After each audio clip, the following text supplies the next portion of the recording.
2025 ঝাড়খণ্ড পরীক্ষার সিলেকশন হতে চলেছে। সবাই জেনে নিয়েছো, পরীক্ষার নিয়োগ প্রক্রিয়া শুরু হতে চলেছে। পরীক্ষার পদ্ধতি দুটি ধাপে নিয়োগ হবে। দুটি পত্র লিখিত পরীক্ষা থাকবে। প্রথম ভাষা হিন্দি ও ইংরেজিতে হবে। এমসিকিউ টাইপ প্রশ্ন হবে।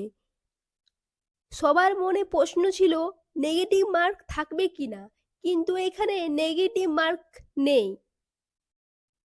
প্রথম পত্রে 33 নম্বর পেলেই তবে, যদি প্রথম পত্রে 33 পাও, দ্বিতীয় পত্রে উত্তরপত্র মূল্যায়ন করা হবে। প্রথম পত্রে যদি ধাপ পেরোতে পারো, তাহলে দ্বিতীয় পত্রে তোমরা মূল্যায়ন করতে পারবে। প্রথম পত্রের নম্বর যোগ করা হবে না, শুধুমাত্র দ্বিতীয় পেপারে নাম্বার ভিত্তিতে নিয়োগ হবে।